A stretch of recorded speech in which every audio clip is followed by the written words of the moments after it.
안녕하십니까. 애기가사 박현철입니다. 요즘 붕어 잡기가 쉽지가 않죠. 붕어 자원은 이제 나날이 감소하고 있고, 또 그에 이제 반대로 붕어의 입질이 점점 이제 약아지면서 붕어가 이제 그 학습을 하죠. 그래서 붕어 입질이 점점 약아지게 되는데, 그러한 이제 붕어의 변화에 발맞춰 사람도 역시 똑같이 붕어의 변화에 따라서 진화를 해줘야 되겠죠. 그래서 이제 그러한 붕어에 발맞춰서 여러한 채비들이 다양하게 나와서 붕어들 우리 이제 꾼들의 손맛을 더 한층 더 배가시킬 수 있는 이제 채비들이 속속들이 나오고 있는데요. 뭐 채비뿐만이 아니고 라인이라든가 어떤 뭐 봉돌이라든가 채비 소재에 대해서도 상당히 이제 발전이 점점 해가고 있습니다.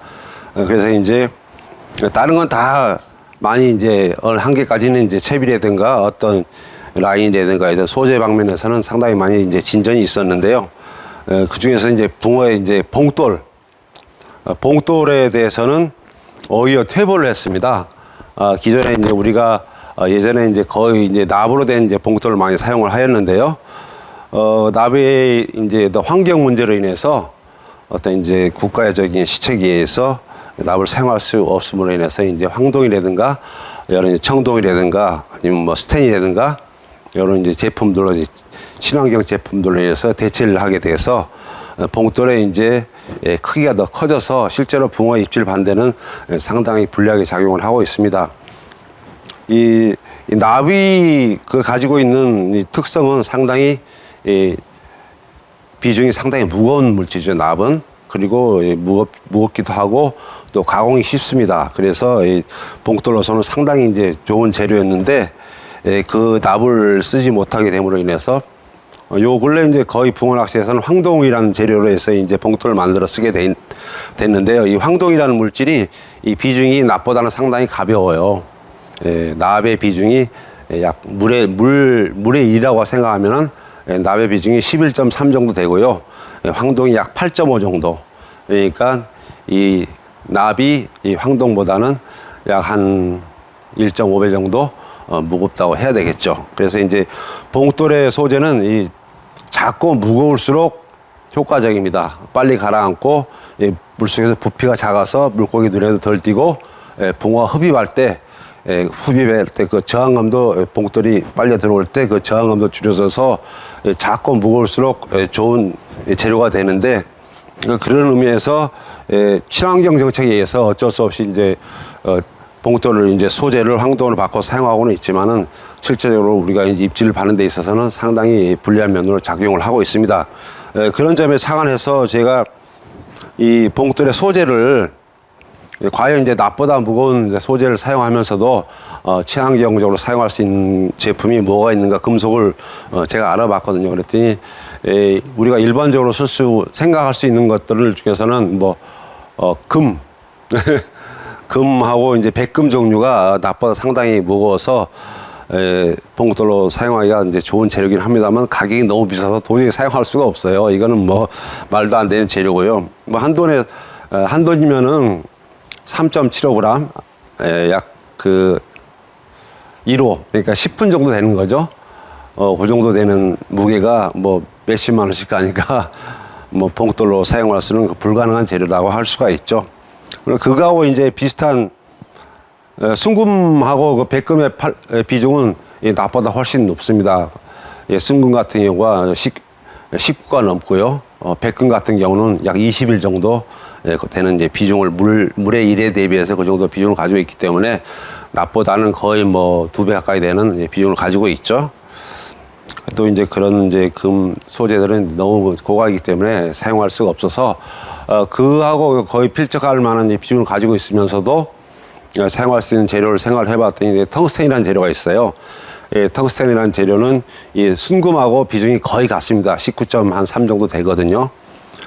그러니까 이제 순금이 19.4니까 거의 비슷하다고 할 수가 있겠죠. 그래서 이 텅스텐이 이 봉돌의 재료로서 상당히 쓰기가 좋은데 이 텅스텐이라는 소재 자체는 경도가 또 너무 높아요. 이거 이제 용융점, 이 용광로에서 녹는 온도가 이 텅스텐 같은 거는 약 3,500도가 됩니다. 철 종류가 약 1,500도에서 1,600 정도 그 정도에서 이제 높고요. 그리고 순금 같은 경우는 이런 것들은 뭐 한 1000도 내외, 납은 한 250도 내외, 그 정도에서 이제 영광에서 불에 이제 녹습니다. 그래서 이제 텅스텐이 물론 봉돌레 재료로서도 변하지 않죠. 튼튼하죠. 좋긴 하지만은 이 가공이 상당히 쉽지가 않아요. 너무나 단단한 재료고 잘 녹지 않는 재료이기 때문에. 그리고 이제 소재 자체가 쉽게 구할 수 있는 소재는 아닙니다. 이게 상당히 좀 가격도 좀 비싸고 손쉽게 구할 수 있는 재료는 아니기 때문에 제가 요 텅스텐 봉돌로 사용하기 위해서 상당히 많은 시간을 한 5년 정도 소요를 해서 이 계획을 해서 진행을 해서 이제 최근에 이제 상품으로 이제 제조를 하게 됐는데요.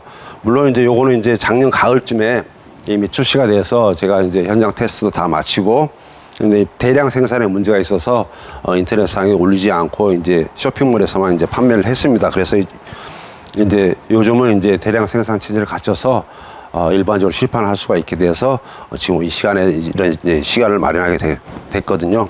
그렇다면은 이 텅스텐 소재가 왜 봉돌로서 붕어 입질 받는데 유리한가? 이유는 간단합니다. 작고 무겁기 때문입니다. 부피가 작다는 얘기죠. 쉽게 얘기해서 붕어가 우리가 이제 일반적으로 저부력 채비가 고부력 채비보다는 확실히 입질 빈도가 높다는 건 누구나 다 알고 있는 사실입니다. 하지만은 저부력 채비가 사용하기가 쉽지가 않죠. 이유는 간단합니다. 봉돌의 무게가 작기 때문이죠. 캐스팅할 때도 문제가 있고 뭐 바람에 날린 데다가 여러 가지 문제가 있기 때문에 이 봉돌의 무게를 저부력 채비를 좋은 줄 알면서도 사용을 하기가 힘든 것이죠. 하지만은 요 텅스텐은 작고 무거운 재질이기 때문에 봉돌이 어느 정도 크기가 부피가 크다 하더라도 어떤 저부력 채비의 효과를 볼 수가 있습니다. 보시다시피 이 황동과 이 텅스텐의 비중 차이는 약 2.5배 정도 차이가 납니다. 그래서 부피도 그만큼 또 작아지겠죠.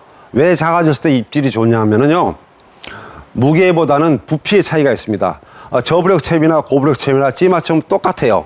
예민하게 맞춰놓고 케미 하단 이렇게 맞춰놓으면 상당히 예민한 채비인데, 고부력 채비는 입질의 빈도가 훨씬 줄어들고 찌 올릴 폭도 줄어든단 말입니다. 입질하다 말아버리는 경우가 상당히 많아요. 하지만 저부력 채비는 똑같은 찌 맞춤이라 하더라도 더 시원하게 올리고 입질 빈도가 더 많아요. 그 이유는 뭘까요? 그럼 봉돌의 크기 때문에 봉돌의 크기로 결정이 되는 것이죠.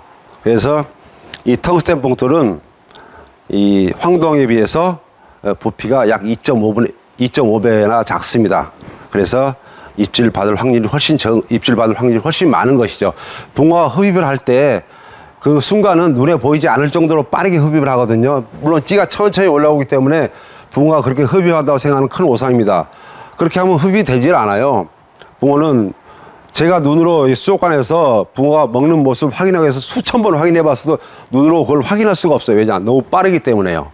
눈에 보이지 않을 정도로 빨리 흡입을 하고 물에 입속으로 빨려 들어가기 때문에 그 장면을 포착을 할 수가 없는 거예요. 물론 최고의 카메라로 해서 고속 카메라 찍으면 그 장면을 찍을 수가 있겠죠. 하지만 이제 우리 시각이 그걸 따라가지 못하기 때문에 제 눈으로 확인은 못합니다. 하지만 그 이유는 알고 있죠. 붕어가 먹이 흡입할 때 순간적으로 너무 빠른 속도로 빨아들이기 때문에 그때 그 저항은 봉돌의 크기에 의해서 엄청나게 영향을 많이 미치게 되는 것이죠. 이 붕어가 입질할 때 찌맞춤과 봉돌에 거의 제로로 이제 맞춰놓죠. 부력이 봉돌에 이제 침력이 거의 없게끔 위해서 찌로 부력으로 잡아 올려주기 때문에 거의 제로 상태로 맞춰져 있지만은 붕어가 흡입할 때 그 봉돌의 크기에 의한 수압이 걸리는 겁니다. 그게 그 짧은 순간에요. 그 짧은 순간에 뭐 70~80% 정도는 이미 이 찌가 올리느냐 마느냐는 승부가 나는 거예요. 깔짝깔짝하다 마는 입질이 대부분 다 그런 입질이거든요. 흡입하는 순간에 턱 걸리면서 뱉어버리는 경우, 그런 경우가 이제 거의 대부분의 실패로 갈 확률이 많아지는 것이죠. 더구나 요즘 같은 경우는 이제 베스터가 이제 대부분이기 때문에 CR 굵은 붕어를 제대로 된 붕어를 낚으려면 베스터를 가지 않고는 대물 붕어들을 구경하기가 쉽지가 않을 때죠. 그러기 위해서는 더욱더 이제 사람이 어떤 채비라든가 어떤 재래 소재로 인해서 붕어 입맛에 맞춰져서 저항함을 줄여줘서 붕어 입질을 확실하게 찌를 올려주는 그런 입질을 만들어줘야 되는데, 그런 입질을 방해하는 게 봉돌이 크기가 큰 봉돌, 그러니까 고부력 채비죠. 고부력 봉돌이를 사용하는 것이죠.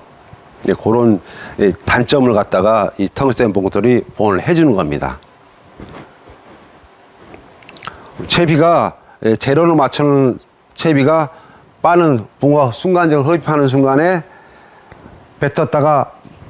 뱉느냐 마느냐는 그 봉돌이 크기가 작을수록 더 유리하게 작용을 해서 봉돌이 저부력 채비가 유리하기 때문에 입질 빈도도 많고 찌올림 폭도 더 크게 되는 것입니다. 그래서 이제 최근에 이제 완성돼서 나온 봉돌이 제가 제 옆에는 이 텅스텐 봉돌입니다. 제가 이제 눈으로 보기 쉽게끔 이 기존에 사용하는 황동 봉돌과 텅스텐 봉돌을 같이 이렇게 전시를 해놓고 크기별로 이제 호수별로 이렇게 나열해 놨거든요. 이제 한번 확인을 한번 해보시면은 이제 크기가 대충 짐작이 되실 거고요. 왜 이렇게 상당히 부피가 큰 차이가 나죠? 이렇게 부피가 됐고, 요 이제 봉돌을 사용하면서도 이 와샤를 사용해서 무게 조절을 상당히 이제 기존의 황동 봉돌처럼 와샤를 사용함으로 인해서 무게 조절이 쉽게 찌또 한모까지 조절할 수 있게끔 미세한 조절도 가능하게끔 다 설계해서 나왔거든요. 사용하기는 편할 겁니다. 그리고 이 자체 내에 이 봉돌의 텅스텐 봉돌 자체 내에 이 원줄의 손상을 방지하기 위해서 요 눈으로 잘 보이지는 않지만 이 안에 이 우레탄 파이프를 심어 놨어요. 그래서 아무리 세게 챔질을 하더라도 스크래치 현상, 원줄의 손상이 없이 스크래치가 나지 않기 때문에 큰 고기를 물었다 하더라도 원줄의 손상 없이 무난하게 꺼내낼 수 있게끔 신경을 많이 썼습니다. 사실 이 조그만 이 홈 속에다가 홀에다가 이 우레탄 이 파이프를 넣는 게 쉬운 일은 아닙니다. 상당히 어려운 일이거든요. 그런 것도 처음에는 이걸 없이 생산했어요. 생산하다 보니까 아무래도 챔질을 먼저 워낙 세게 하다 보니까 여러 번 하다 보니까 이제 원줄의 스크래치 현상이 조금 나더라고요. 그래서 그걸 방지하기 위해서 요 안에다가 이 홈 안에다가 그 우레탄 이 파이프를 집어 넣었습니다. 그래서 이제 원줄의 손상도 전혀 가지 않겠죠. 이 텅스텐 봉돌의 사용 방법을 찌맞춤을 하면서 같이 설명을 해보도록 하겠습니다. 제가 즐겨 사용하는 이 속공채비로 테스트를 한번 해보도록 하겠습니다. 속공채비에 속공찌를 세팅을 했고요. 보다시피 봉돌을 텅스텐 봉돌을 달았고요. 요거 지금 요 상태에서 찌맞춤은 좀 가볍죠? 여기 이제 와샤를 추가해 보도록 하겠습니다. 자, 이 텅스텐 봉돌에 먼저 이 고무링을 뺍니다. 고무링을 빼면은 요 돌기가 두 개가 나와요. 위아래 이렇게 양쪽에 돌기가 두 개가 있는데, 요거는 이제 요 고무링이 밖으로 탈착되지 않도록 하는 역할도 하고요. 요 홈의 특별한 역할은 요 와샤가 이 절개된 부분이 갈라진 부분이 있죠. 여기에 원줄 넣어서 넣게 되는데, 요 홈에 요 홈하고 턱하고 딱 맞게끔 돼 있어요. 요철이 돼 있어서 여기에 맞춰서 넣으신 다음에, 자, 여기에 맞춰서 딱 들어가죠. 그 다음에 반 바퀴를 돌립니다. 자, 돌리면은 뒤에 또 홈이 나옵니다. 이 홈에 맞춰서 또 내리면은 끝까지 이제 밑에까지 내려가죠. 그래서 요 와샤를 한 번 더 살짝 돌려주면은 이제 이게 이 고무링이 없다 하더라도 요게 잘 빠지질 않습니다. 요게 요 턱에 걸려서 자 빠지질 않겠죠. 요 이중으로 되어 있기 때문에 웬만해 가지고는 잘 빠지질 않습니다. 그 다음에 여기 이제 다시 여기 링을 다시 채워 놓으면 되기 때문에 상당히 이제 이중으로 이 와샤가 탈착되는 것을 방지해 주는 역할을 합니다. 자, 요거 찌맞춤 한번 볼까요? 아까 찌톱이 다 나왔었죠? 지금도 조금 모자는 것 같네요. 조금 와샤를 이 정도면은 1g은 안 될 것 같고 0.6mm짜리를 하나 빼도록 하겠습니다. 이제 얼추 맞을 것 같습니다.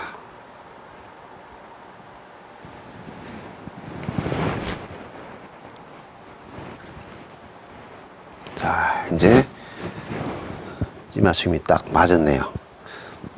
자, 이 상태가 지금 살짝 가벼울 수도 있고 뭐 이 정도면은 적당한 겁니다. 지금 요 속공채비 찌맞춤을 어렵게 생각하시는 분이 있는데요, 어렵지 않습니다. 보다시피 요 도래를 달고 봉돌을 달고 그 다음에 찌맞춤을 요 케미 배터리, 전자케미 많이 사용하시죠. 전자케미 배터리 완전 노출하게 맞추시면 되는 겁니다. 그러니까 요거 저희 그 속공찌 같은 경우는 요 중간에 요 홈이 있어요.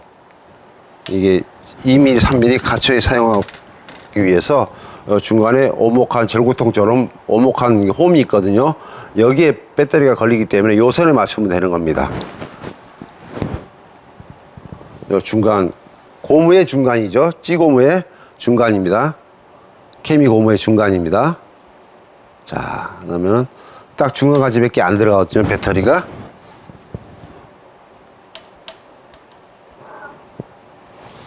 그래서 지금 찌맞춤이 딱 그 중간에 오게 돼요. 살짝 가벼울 수도 있지만 이제 여기 넓으면은 이제 표면 장기 때문에 딱 걸리죠. 다 여기 이제 찌맞춤이 잘 된 상태입니다. 지금 딱 케미 고무의 중간 정도에 와 있죠. 이게 제일 이상적인 형태로 맞춰진 거예요. 자, 이렇게 해서 아까 그 돌기 속에 넣은 거를 이제 완전히 고정시키도록 하죠. 맞았으니까 다시 이중 턱 한 번 더 넣어서 돌리고, 자, 고무를 한번 완벽하게, 자, 이렇게 해서, 자, 보십시오.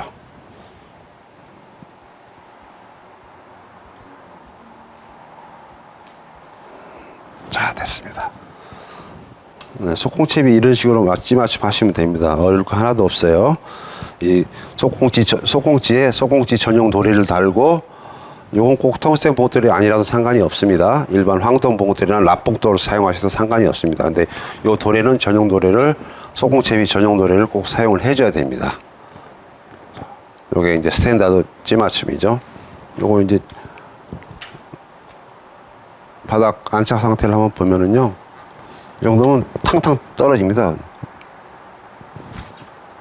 자, 퉁 하고 떨어진 느낌이 오죠. 다시 한번 볼까요? G톱을 한번 확인해 주세요. 탕 떨어진 느낌이 나죠. 하지만 밑에 도래는, 자, 톱이 뭐 거의 3분의 2 이상 나와 있어도 도래는 꺾어지지 않습니다. 그대로 딱 서 있죠. 이게 이상적인 찌맞춤이에요. 만약에 우리 낚시를 하다가 원줄이 가라앉으면서 2단 입수 현상이, 톱이 살짝 가라앉는 2단 입수 현상이 나타날 수가 있거든요. 그러면 안 되는 거예요. 보다시피 내가 여기서 만약에 보통 노지에서 낚시하다 보면 한 목이나 두 목 내려갈 경우가 있는데, 한 목을 한번 내려보도록 하겠습니다. 자, G톱에 한 목이 내려갔어요. 밑에 있는 상태는 어떻게 있는가 한번 확인해 볼까요? 자, 반달처럼 휘어 있어요. 이 상태에서는 정확한 입질이 나타나지 않겠죠. 이 전용 원줄을 사용해야 되는 거예요. 요 전용 원줄을 사용하지 않으면은 항상 이 2단 입수 현상이 나타나요. 제가 뭐 몇 년간 하다 안 돼가지고 줄을 개발했겠습니까? 요 줄은 이제 이 속공채비 전용 원줄, 비바 세미 블루입니다. 요 줄을 이제 4호 줄이거든요. 이렇게 두꺼운 줄 사용해서 해도 2단 입수 현상이 전혀 나타나질 않아요. 그래서 요 줄을 써서 이렇게 하면은 이 도래가 꺾이지 않고 딱 찌 몸통이 다, 찌 톱이 다 나와도 도래가 꺾이거나 이 본봉돌과 도래 사이가 휘어지지 않습니다. 이렇게 돼야지만이 입질이 정확하게 나타나는 거죠. 이제 요 2단 입수 현상이 나타나면 수입별 채비에서 많이 나타나게 되는데요. 2단 입수 현상이 나타나면 정확한 찌르름이 나타나지 않아요. 그리고 이 텅스텐 봉돌을 사용하게 되면은 뭐가 또 유리한 점이 있냐면은, 봉돌 크기가 작다 보니까 비거리가 상당히 늘어나요. 한 20% 정도는 비거리가 늘어난다고 보시면 됩니다. 상당히 캐스팅할 때 잘 날아갑니다. 바람의 저항이 없기 때문이죠. 훨씬 적기 때문이죠. 그리고 이게 착수음도 적어요. 봉돌이 작다 보니까 고부력질을 쓰게 되는데 캐스팅에서 그냥 풍풍 떨어지는 그런 느낌이 나거든요. 그러면은 아무래도 물속에 있는 고기가 경계심이 더 많이 유발해서 낚시하는 대물봉을 낚는데 상당히 불리한 조건이 되겠죠. 그럴 때 이제 이런 봉돌이, 작은 봉돌이 착수음이 퐁퐁 이렇게 훨씬 더 작기 때문에 물고기의 붕어의 경계심도 더 줄여줄 수가 있습니다. 기존의 봉돌, 황동 봉돌을 사용할 때는 이 봉돌에 무게라든가 호수가 표시가 안 됐었거든요. 그대로 이제 그래서 이제 색깔로 이렇게 뭐 노란색, 검은색 뭐 이런 뭐 여러 가지 다양한 색깔로 표시를 했는데요. 요 이제 텅스텐 봉돌 같은 경우는 색깔이 이제 순수 텅스텐색 컬러거든요. 그래서 색깔이 구별을 할 수가 없고 여기에 보면은 숫자로 다 표시가 되어 있습니다. 봉돌 옆면에요. 숫자로 표시가 다 봉돌마다 수입에는 안 돼 있지만은 봉돌 2g부터 6g까지 그 사이에는 봉돌 옆면에 다 봉돌 무게가 표시가 되어 있기 때문에 봉돌이 헷갈리지 않아요. 쉽게 눈으로 보고 쉽게 선택을 해서 세팅을 할 수가 있게끔 이렇게 표시를 해 놨습니다. 요 텅스텐 봉돌을 사용해야 하는 경우 어떤 경우가 유리하냐면 특히 이제 원봉돌 채비를 하시는 분들, 고부력 원봉돌 대물 채비를 많이 선호를 하시죠. 그런 채비를 쓸 때는 뭐 최고의 좋은 조건이 될 수가 있죠. 아무래도 이제 분할 봉돌 같은 경우는 요 밑에 도래가 중요하기 때문에, 도래나 이제 스위벨이 중요하기 때문에 요게 중요하거든요. 하지만은 원봉돌, 이제 대물 원봉돌을 사용하는 경우는 물론 뭐 소콩채비도 이제 이렇게 해서 원봉돌을 사용하기도 합니다만은 일반적인 대물 채비는 대부분 이런 상태로 사용을 하겠죠. 그랬을 때 이 봉돌의 크기는 이 조항에 상당히 영향을 많이 끼칩니다. 이 봉돌의 이 크기에 따라서, 그러니까 될 수 있으면은 무게가 무겁지만은 작은 봉돌에 작은 가벼운 봉돌을 써주면 더 좋게 하겠지만은 물론 그렇게 하면은 뭐 캐스팅에 문제가 있고 사용 항상이 불편하기 때문에 어쩔 수 없이 이제 고부력 부력이 많이 나가는 이제 봉돌 무게가 많이 나가는 봉돌을 사용하게 되는데, 그럴 때는 요런 이제 작은 부피가 작은 작고 무거운 봉돌을 써주면은 붕어의 입질 받는데 훨씬 더 용이할 수가 있죠. 그리고 이제 내림채비라든가 이제 스위벨 채비, 어떤 저부력 채비도 마찬가지입니다. 상당히 일반 황동 봉돌보다는 더 유리한 점에서 낚시를 할 수가 있습니다. 이 텅스텐 봉돌의 포장 단위는 각 호수별로 봉돌은 스위벨하고 봉돌 이제 두 가지로 나누거든요. 스위벨은 0.8g, 1g, 1.5g 이렇게 세 가지로 스위벨이 있거든요. 이 세 가지는 5개씩 포장이 되어 있습니다. 그리고 봉돌은 2g부터 0.5g 나뉘죠. 2g, 2.5g, 3g, 3.5g, 4g, 4.5g, 5g, 5.5g, 6g까지입니다. 6g까지 2g에서 6g까지 0.5g 단위로 포장이 되어 있고요. 3개씩 포장이 되어 있어요. 그리고 와샤는 텅스텐 전용 와샤는 또 전용 와샤가 따로 있거든요. 황동 와샤, 황동 봉돌 와샤하고는 같이 호환을 할 수가 없어요. 이제 봉돌의 크기가 워낙 작기 때문에 와샤도 역시 작게 만들 수밖에 없어서 작게 만들었거든요. 이것도 세 가지입니다. 0.025g, 0.1g, 0.13g 요 세 가지로 와샤도 포장이 되어 있습니다. 각기 10개씩 한 봉당 10개씩 포장이 되어 있습니다. 이상으로 이번에 나온 신제품 텅스텐 봉돌에 대한 이제 리뷰를 마치도록 하겠습니다. 제가 수년간 상당한 이제 각고의 노력 끝에 제품을 개발한 제품이기 때문에 여러분도 이런 제품 사용하셔서 좋은 붕어, 좋은 멋진 찌올림 많이 보셨으면 좋겠네요. 그럼 감사합니다.